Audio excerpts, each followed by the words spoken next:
Hoje inicia o nosso canal Drogas e Sociedade. Eu me chamo Cleoda Apolinário e sejam todos muito bem-vindos. Será um prazer para nós recebermos cada um de vocês aqui através dos seus comentários, das suas curtidas, das suas opiniões, sugestões.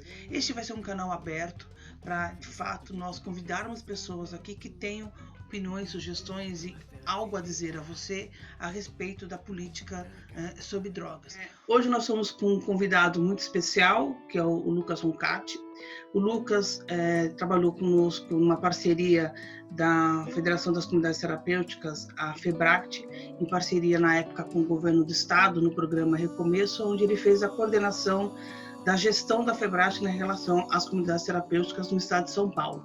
E foi a partir dali que eu conheci o Lucas e temos uma trajetória depois disso de várias parcerias, nessa área de política sobre drogas, e hoje aqui eu convidei para fazer um pouco contar para vocês essa história e fazer um pouco essa análise, tanto na perspectiva dele enquanto profissional e nessa trajetória da política sobre drogas. Então, Lucas, seja muito bem-vindo. Obrigado, Cleuda, que bom estar aqui, parabéns por essa iniciativa sua, que sempre alinhada aí à transformação da sociedade.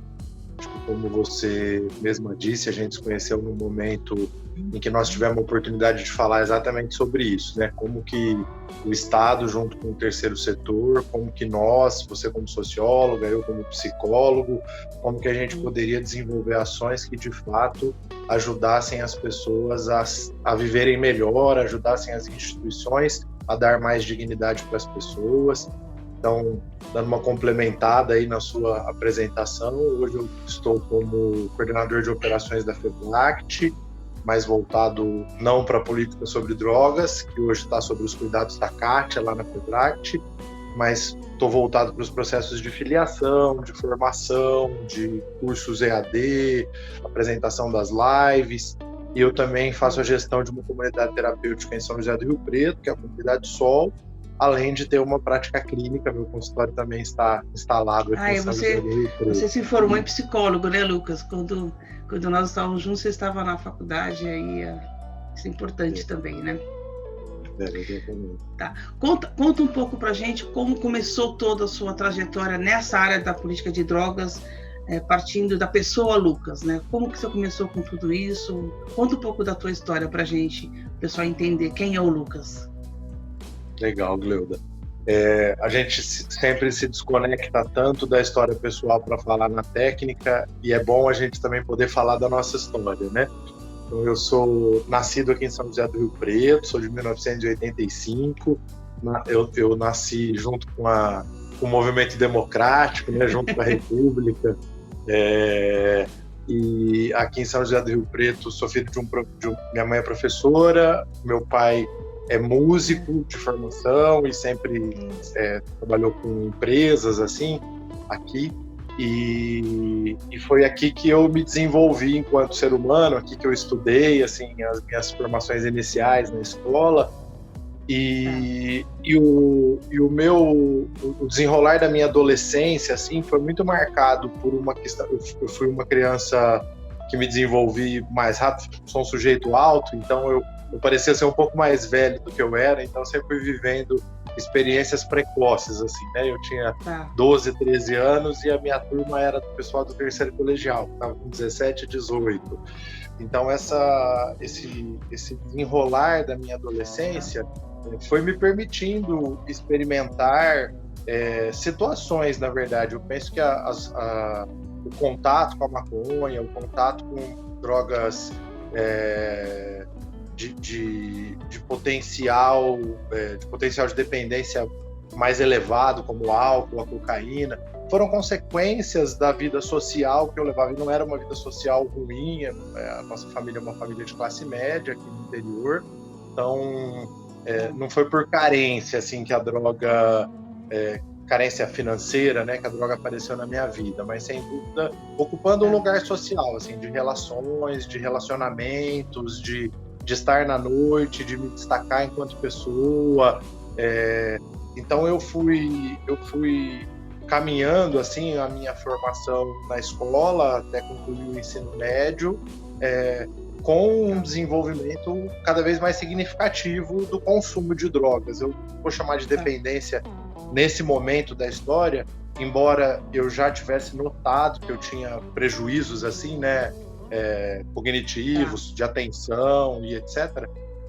Mas quando eu entrei a primeira vez na faculdade para cursar comunicação social, publicidade e propaganda, com 18 anos, né, saindo do terceiro colegial, eu de fato já tinha um comprometimento que se acentuou gradativamente cada vez mais até o final desse momento da faculdade, e lá por meados de 22 anos, né, quando eu estava com 22 anos, 22 para 23 Mas, Lucas, anos. na faculdade você já percebia essa questão sua do consumo abusivo, da questão da dependência? Você já tinha essa percepção ou não?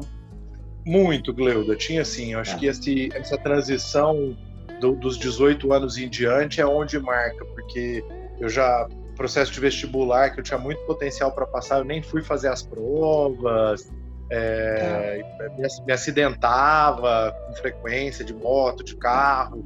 Então eu já entrei na faculdade assim com uma dependência nitidamente instalada e obviamente fui cada vez mais me comprometendo, me afastando das pessoas, perdendo relacionamento amoroso, né? Não conseguia mais manter relações sociais duráveis, e a própria faculdade foi um fardo para conseguir carregar a faculdade. E aí, quando eu estava mais nessa fase de 22 para 23 anos, que aí eu diria que eu estava com uma dependência grave instalada, foi ficando insustentável para minha família. Naquela época, isso eu estou em 2008 para 2009, o ensaio dos serviços ainda era muito recente. Então, quem precisava se recuperar não sabia quando se recuperar. Não era uma nem coisa para onde ir, né? Você ligava a televisão e tinha, ou você tinha em algum culto religioso, ou algum lugar que alguém fizesse uma oração. E aí eu fui me inserindo nesses lugares e nada funcionava. Então foi criando uma condição de que eu era um sujeito desviante, assim, né? De que, eu não tinha solução. A família também vai desanimando, porque tenta uma vez não dá certo, tenta duas não dá certo. E aí eu me deparei... Nisso teus pais já perceberam que você tinha essa questão já da dependência? Gleuda, na verdade os meus pais perceberam desde o início, assim, desde a minha adolescência. Mas hoje eu tenho uma clareza do quanto era angustiante para eles não saber o que fazer com isso. Então, por um tempo a gente discutia assim, será que era uma negligência? Porque os meus pais sempre foram muito amorosos, eles pegavam leve, no sentido assim de trocar ideia, de conversar, enfim, a gente tinha um ambiente familiar democrático. Mas hoje eu tenho muita clareza que é um desespero assim do não saber, né? O que um pai e uma mãe faz, um menino que tá fumando maconha e gosta, e se sente bem, né? Isso. Então, eu inclusive vivenciei aquele efeito iatrogênico, né? Aquele efeito contrário da prevenção, justamente na minha época de escola. Que as pessoas iam na escola para falar, eu usei droga, e droga é horrível, droga... Aí você fala, não é, droga, sempre me enganaram, né? Droga é um trem bom, né? Então, enfim, hoje eu percebo assim, minha família sabia, mas não sabia o que fazer. Essa tua fala da família sabe, às vezes, e não sabe que caminhos tomar, né? Então, acho que isso é o que acontece com muitas famílias hoje, né? A gente que está trabalhando nessa área, as pessoas relacionadas próximas a nós, muitas vezes nos procuram assim, olha, eu estou com uma situação aqui com meu filho, ou com meu sobrinho, ou com meu irmão, e para onde eu vou? O que eu faço, né? E mesmo agora que nós estamos com uma série de políticas públicas, tanto poder público quanto também iniciativas privadas, já também de uma certa forma consolidadas, mas mesmo assim ainda há muita dúvida também da família, né? O que fazer numa situação quando você começa a perceber que teu filho está entrando para o mundo das drogas. Acho que essa tua vivência, acho que é interessante mostrar isso, né? Não é negligência, né? Às vezes é falta de conhecimento mesmo, de caminho tomar, né? E mesmo hoje em dia, sabe, Gleuda, trazendo um pouco para a prática profissional, assim, eu me deparo, às vezes no consultório, com famílias com uma condição intelectual legal, pais de nível superior, bem colocados, bem sucedidos profissionalmente, mas é o tipo de coisa que a gente nunca para pensar assim, né? Ninguém se programou para isso, né? Então quando cai, eu acho que cai como uma granada, cai como uma bomba mesmo, uma coisa que fala, uau, e agora, né? O que a gente vai fazer com isso? Então, eu acho que isso até reforça o quão importante é a gente estar aqui, independente da nossa formação, né? Mas para como ser humano, dizer assim, sim, aqui tem um espaço de escuta, aqui tem pessoas que podem ajudar outras pessoas a encontrarem saídas para o problema dela. Que eu vejo também que você citou assim, a consolidação das políticas. É legal o que aconteceu em São Paulo, porque hoje a gente não tem mais uma ideia de ser um salvador, assim, porque tinha muito. Eu me recordo que eu ia num lugar e as pessoas vendiam uma ideia. Por exemplo, eu passei por um primeiro processo de tratamento, você fazia uma espécie de acompanhamento ambulatorial religioso e depois você ia para um espaço de tratamento que eles chamavam de comunidade terapêutica, mas que de fato vendia uma conversão. E aí, bem entre aspas, né, Lucas? A gente fala, que vendia uma conversão religiosa, que eu não vou dizer que é ruim, eu respeito, acho que tem muita gente que se beneficia, mas que para mim, assim, eu me recordo muito claramente de entrar e ficar um tempo e ir embora com o mesmo vazio, com a mesma sensação, com a mesma... Aliás, com um acentuado fracasso de que eu realmente não tinha jeito, porque eu não encontrava Deus, porque eu não me convertia, né? Então, teve uma coisa assim até meio pesada, né? E aí, depois dessa primeira experiência, diria não exitosa, assim, a minha família já, acho que mais calejada com a situação, né? Foi buscar outros tratamentos. Então eu fui para São Paulo, a minha família se organizou financeiramente, me mandou para a região de São Paulo por uma clínica mais especializada, voluntariamente, assim, mas conduzida por profissionais, por médicos, psicólogos e tal. E eu fiz um programa de reabilitação como aquele da Sandra Bullock, o 28 dias, assim, um programa curto, que foi muito, muito importante, assim, muito significativo no meu processo, embora esteja na iniciativa privada, de pouco acesso para a maioria da população. Quando eu voltei para Rio Preto, e eu acabei retomando o uso mais uma vez, eu já tinha um outro nível de consciência, assim, de que tipo de serviço eu gostaria de estar inserido. Então, quando eu me deparei com a Sol em 2009, eu comecei o meu processo de recuperação lá em 18 de março de 2009. Eu já fui para a Sol com um nível de consciência legal, assim, ó. Não, eu não quero um lugar que eu tenha que ficar sem nenhum tipo de assistência. Eu quero um lugar que tenha um profissional, eu quero um lugar que tenha um programa de reinserção.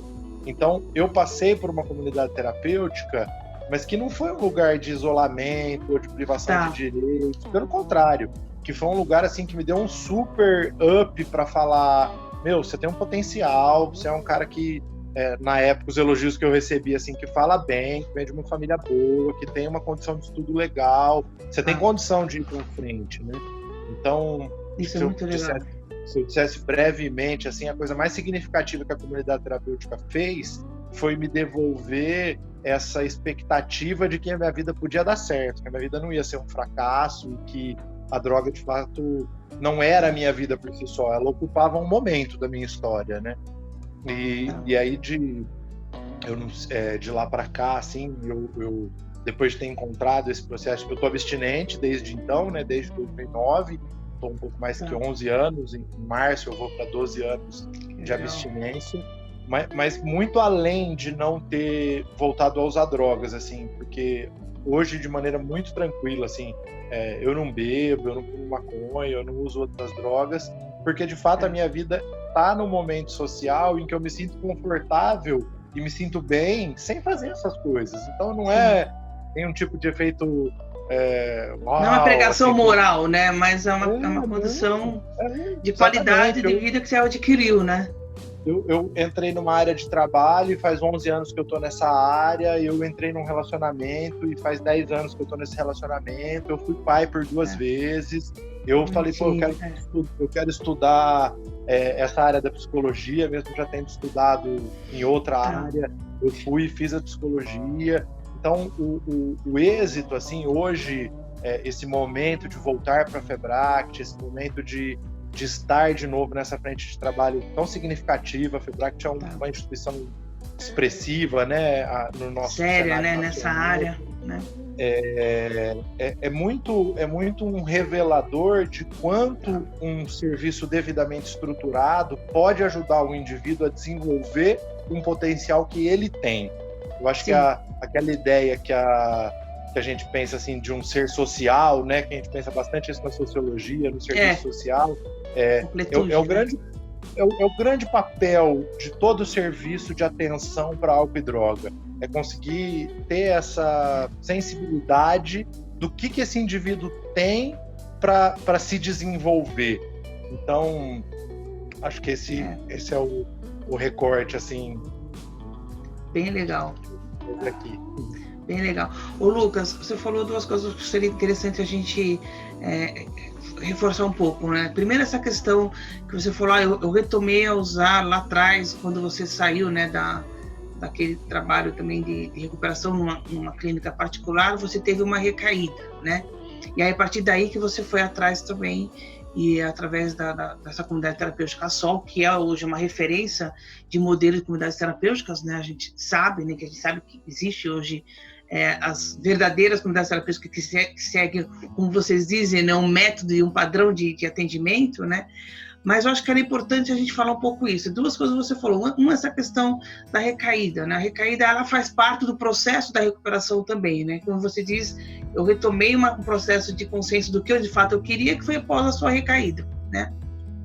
E a segunda, que eu acho que é fundamental nessa sua trajetória, né, o quanto você também buscou ter o objetivo, né, o quanto a comunidade terapêutica te proporcionou a você desenvolver a sua capacidade, a sua potencialidade, e você foi atrás desse objetivo, né? Então, eu queria que você falasse um pouco isso, né, porque as pessoas, primeiro essa questão, né, começando a questão familiar, né, como a família vai atrás e busca ajudas, né? Então, acho que cada caso é um caso, as pessoas são, claro, tem a sua trajetória, tem a sua singularidade, mas é importante que as famílias, de fato, consigam ter uma condição de estrutura, não só estrutura, não digo financeira, mas uma estrutura psíquica, uma estrutura emocional de como lidar com essa situação, né? Como você disse, é como se fosse uma bomba que caiu na cabeça deles, né? Fala, o que aconteceu, né? O que eu fiz de errado, né? E geralmente não é nada, a família não faz, não é a família que fez nada errado, é que é o contexto que levou mesmo ao consumo, né? Mas isso é importante, mas também é importante a estrutura que se gera, né? Quer dizer, o contexto que você vive, que é esse, eu chamaria de um contexto de proteção, né? Eu queria que você falasse um pouco como isso te ajudou nesse processo de proteção, né? A rede de serviços que você acabou tendo acesso por essa proteção. Acho que você falasse um pouco sobre isso também, né? É importante a gente tocar nesse ponto mesmo. Às vezes me escapa, não fala, porque a gente pensa, inclusive quando a gente pensa a política de drogas, assim, né? Você pensa num fluxo, num determinado município, dos serviços que tem disponíveis naquele território, e tem isso que você falou da singularidade, que a gente tem que ter a clareza de que pode ser a rede mais complexa do município mais bem estruturado, ela não vai dar conta de atender todo mundo.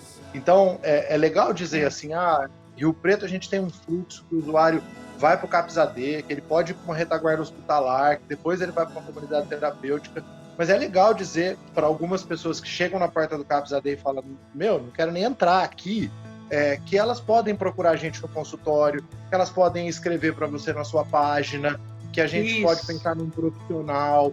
Então, acho que é muito massa a gente pensar isso, assim, sabe? Não tem nenhuma rede que seja tão boa que vai dar conta de segurar todas as demandas de todo mundo, né? E esse ponto da recaída é uma coisa... Essa volta ao uso de droga, acho que até a primeira vez que eu e você sentamos para conversar disso, para pensar nos indicadores de resultado, isso deve ser 2014, eu acho, né? Faz anos.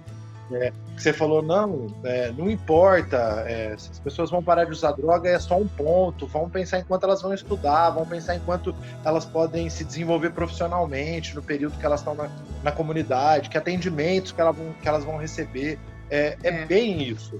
porque eu passei por espaços em que a única meta era essa, não usar droga, mas que eu fui embora tão vazio que usar droga era assim o mais natural. O mais natural para mim era usar drogas. E a experiência que eu tive, que foi exitosa, que é essa experiência da Sol, passou justamente pelo contrário. Não foi de ficar batendo nessa tecla não usa, não usa, não usa, mas de bater nessa tecla, pô, você toca violão? Vem cá, vamos explorar isso aqui. Você vai ser o cara que toca aqui. Ah, você tem facilidade de falar? Vai lá naquele lugar para você fazer uma palestra sobre um tema que não tem nada a ver com álcool e droga. Ah, você tem facilidade de estudar? Vai lá para Campinas fazer o curso da Febract. Então, acho que essa coisa assim de pensar o ser humano como ser humano e não pensar ele como um doente de álcool e drogas, assim, esse ampliar mesmo, esse ampliar o potencial foi o que fez com que a recaída fosse uma etapa do tratamento e não algo determinante, algo que fosse me jogar para baixo para sempre, assim. Tá. Ô, Lucas, agora você com a tua experiência de vida, né? Que aí eu fiz questão de começar o nosso canal entrevistando, conversando com você, porque eu conheço, né, toda a sua trajetória e eu sou uma das pessoas assim que eu falo para todo mundo assim, o potencial que você tem, a capacidade que você tem de compartilhar todo esse teu conhecimento e ajudar também as outras organizações e pessoas também a lidar com essa questão do tema da questão das drogas, né? Eu acho que tem uma coisa que seria interessante você passar um pouco isso para nós também, né? Assim, aqui, o que ficaria como uma mensagem de tua experiência, né? Eu acho que seria legal você passar para nós essa ideia, assim, o que nós podemos fazer quando chega, né? Quando falo nós, assim, familiar ou usuário, a pessoa que está nos assistindo aqui hoje, né? Fala, pô, eu preciso buscar também, eu preciso me descobrir, eu preciso me revelar, né? O que você diria, né, para essas pessoas que, de fato, como você, passou por um processo que não se identificava no que era oferecido, porque, de fato, né, não oferecia isso, trabalhando a sua capacidade, a sua potencialidade, mas hoje uma pessoa que está buscando, né, buscando essa ajuda, buscando esse suporte, buscando esses caminhos. O que você daria como uma orientação para essas pessoas hoje que estão aqui nos ouvindo e precisando dessa dica, né, dessas sugestões? Eu dividiria essa resposta em 3 momentos.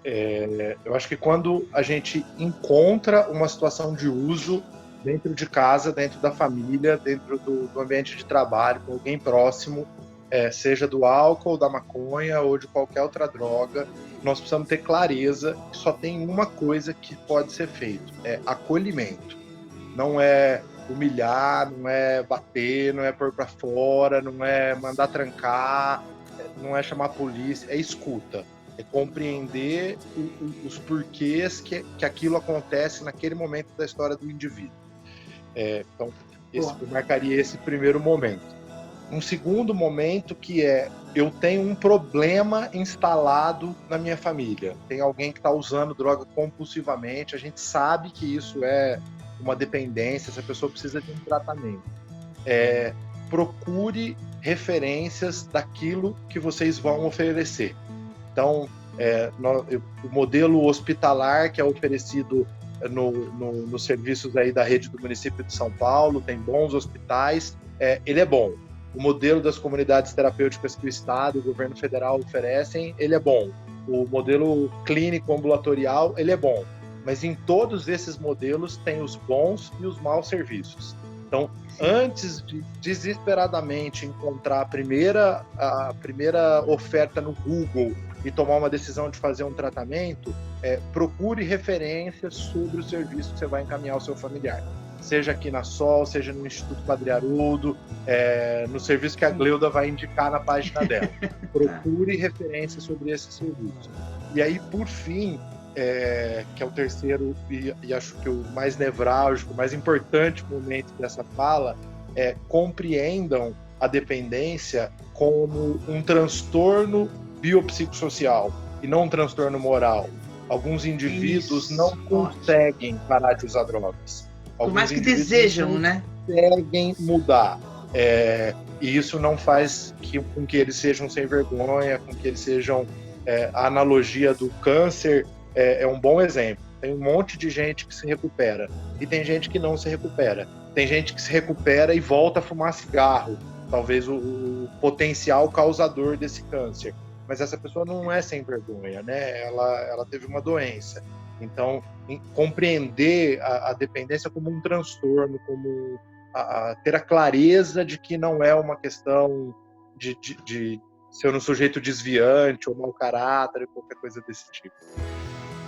Muito bom, Lucas, muito bom. Acho que isso que você colocou um conceito que hoje muita gente na sociedade coloca. Ele está lá porque ele quer, porque ele é mau caráter, porque ele faz isso porque ele não tem vergonha, porque ele não se preocupa com a família. E isso, de fato, a gente percebe, e a nossa vivência, né, a gente mostrou muito isso, que as pessoas, muitas delas, inclusive quando a gente pergunta, né, assim, o que vocês mais desejam? Parar de usar droga, né? E até a vontade, o desejo, chegar à prática disso e ter os caminhos para isso, as ferramentas adequadas para isso, você foi perfeito dizer isso. A gente tem que saber onde procurar. O cuidado que eu acho que você está alertando, e eu acho que a gente tem que alertar aqui no canal também, é no colocar o nosso ente querido, o nosso filho, o nosso marido, esposa, nosso filho, qualquer pessoa, em qualquer lugar, porque está dizendo ali que ali é um bom lugar para se tratar. Então, vai no escuro, né?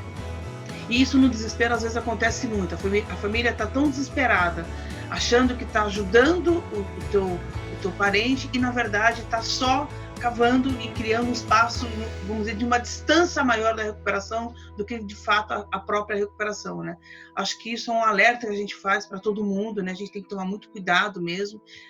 E hoje nós temos no Brasil, em São Paulo também, a gente tem toda uma rede de referências, né? A própria FEBRAC tem uma rede de referência de serviços em comunidades terapêuticas que a gente considera legalmente constituídas como método de trabalho, com profissionais adequados, né? Isso eu estou falando de uma rede que tem espalhada pelo estado de São Paulo, mas no Brasil também temos outras federações, outras organizações que trabalham com isso. Acho que seria legal você também falar um pouco, né, para as pessoas saberem, bom, onde procuramos e o que fazemos. Eu acho que é falar um pouco o que é esse modelo de comunidade terapêutica que a gente está falando, Lucas, que dá um pouco essa referência para essas pessoas, né? Que vamos dizer, o modelo da Sol. O que seria um modelo da Sol, né?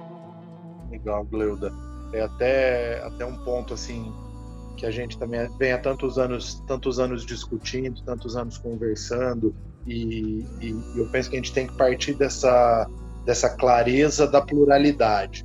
Quando a gente fala aqui da Sol, que é um espaço não religioso, nós não estamos dizendo que o Instituto Padre Haroldo, que tem uma vertente católica, é pior ou é melhor. Ele é diferente. Então, quando a gente fala do modelo de São Paulo, nós também não estamos dizendo que nós somos melhores ou piores do que o Rio Grande do Sul, do que o Rio de Janeiro, do que Santa Catarina. Nós somos diferentes. Agora, aquilo que é a perspectiva, digamos, mínima, aquilo que é às vezes eu estou dizendo mínima, porque quando a gente pensa assim, por exemplo, na licença sanitária para funcionamento de um espaço, a gente está falando de critérios mínimos de exigência e não de altos critérios. Não é o ISO 2020, o ISO 9001. Nós estamos falando daquilo que é condição mínima. É digno, né? O mínimo de dignidade, né? Exatamente. Então, eu faria de novo a fala da gente pensar quem fora desse serviço referencia o que acontece dentro desse serviço. Porque eu falar bem da Sol, desculpa, mas não serve de parâmetro, porque é o serviço que eu faço a gestão, que eu atuo, que eu trabalho. Então, a gente falar bem da gente mesmo não tem valor. Agora, quando a gente consegue entender o que a COED, enquanto órgão gestor, apresenta de resultados daquele serviço. A COED, só para poder o pessoal entender, é a Coordenação Estadual de Política de Drogas vinculadas ao Governo do Estado de São Paulo, né? No caso aqui, por fazerem a gestão da política junto com a FEBRAC. Mas se a gente pensar fora, nós vamos lá para o Ceará e vamos encontrar uma comunidade terapêutica lá, o que o Conselho de Política de Drogas lá do território pensa sobre aquele serviço? O que os conselhos profissionais pensam sobre aquele serviço? Então, o próprio Ministério Público, né? O que tem no Ministério Público, né? Exatamente. Então, ampliar essa capacidade de avaliação, assim, acho que sair da condição passional. Eu vou dividir, não sei como a gente está de tempo, mas vou usar mais 1 ou 2 minutos aí.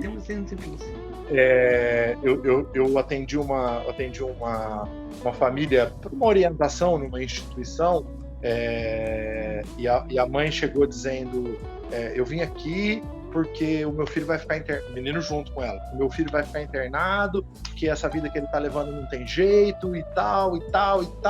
Falou tudo que tinha para falar.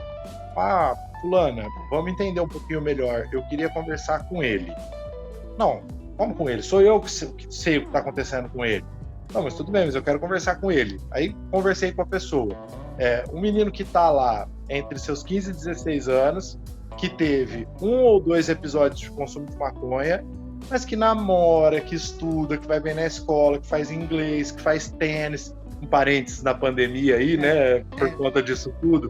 Mas assim, que tem uma vida social invejável uma pessoa de 15 anos. Pô, essa mãe precisa de uma orientação saudável, precisa dizer assim, mãe, senta aqui, vamos pensar num processo de terapia para você, vamos pensar num processo de terapia para ele, vamos conversar outras vezes, vamos levar você para conhecer os espaços de internação, conhecer o que aconteceu com as pessoas que estão lá, mas não é o caso do seu filho, não é por um episódio de consumo de maconha que a gente pode internar alguém. E eu não estou aqui falando isso para falar que uma maconha na adolescência é normal, todos os médicos comprovam aí o tipo de dano que causa, né, um adolescente com maconha, não é isso que eu estou dizendo, mas é ter a compreensão mais técnica do que está acontecendo com cada pessoa, fora desse movimento passional, que infelizmente alguns serviços privados deixam escapar, né, pela necessidade de atender, pela necessidade de vender o serviço. E então eu reforçaria assim, a importância da gente de fato inserir as pessoas em serviços que podem ajudar elas a melhorarem e não, enfim, fazer qualquer coisa com a pessoa, né? Tá. Lucas, muito bom a nossa conversa, né? Eu acho que vamos ter que voltar aqui ainda conversando algumas vezes também, porque acho que tem outras coisas que você acabou abrindo aí como temas, eu acho que é legal a gente conversar também. Eu te agradeço, né, por esse momento, por essa oportunidade da gente ir retomando aqui a nossa conversa nesse canal. O canal Drogas e Sociedade, ele é um canal aberto, né? Nós vamos ouvir aqui várias pessoas com várias opiniões, né? E nada melhor do que começar com alguém que eu tenho uma admiração enorme, né? E aprendi muito, viu, Lucas? Parece que não, apesar que eu não sou, né, usuário, gente, é até engraçado porque nem cigarro eu gosto de fumar, né, mas o tema política sobre drogas, eu como socióloga me atrai muito porque eu acho que realmente que falta na sociedade uma discussão, e estava faltando mesmo uma discussão mais séria sobre isso, de uma forma mais neutra, de alguém que quer de fato que as políticas aconteçam. Então acho que o meu papel um pouco aqui é fazer essa mediação, né? Mas eu admiro muito, né, o trabalho de pessoas que se engajam mesmo dentro dessa causa, e aí em todas as ordens, né, porque eu acho que realmente é uma missão, né, que a gente acaba tendo na vida, né. E eu queria te agradecer, Lucas, por este momento, né, e dizer aqui que eu já estou te convidando para outros momentos, provavelmente nós vamos estar conversando também mais em comunidades terapêuticas, tá bom? Legal, Gleuda, obrigado pela iniciativa. Eu não vou dizer isso porque nós estamos aqui, mas já disse muitas outras vezes o quanto eu sou seu admirador, o quanto você é uma pessoa comprometida em fazer do mundo um lugar melhor para se viver. Então, o que eu puder contribuir, conte sempre comigo. Obrigado pela chance de estar aqui. Tá bom. Obrigado, Lucas. Pessoal, então é isso, né? Eu agradeço vocês a terem nos assistido. Façam os seus comentários, né? Se inscrevam no nosso canal, compartilhem e façam sugestões também. Caso vocês queiram ouvir outras coisas, queiram que a gente se aprofunde mais em algum outro tema, estamos aqui exatamente para isso, né? Fazer uma discussão, um debate público, um debate republicano, um debate bem democrático, onde a gente possa, de fato, levar a informação, orientações e o conhecimento dessa área tão complexa, né, tão difícil, que é a questão da política sobre drogas no Brasil, tá bom? Muito obrigado e até o próximo encontro. Lucas, obrigado, até o nosso próximo encontro também. Tchau, tchau.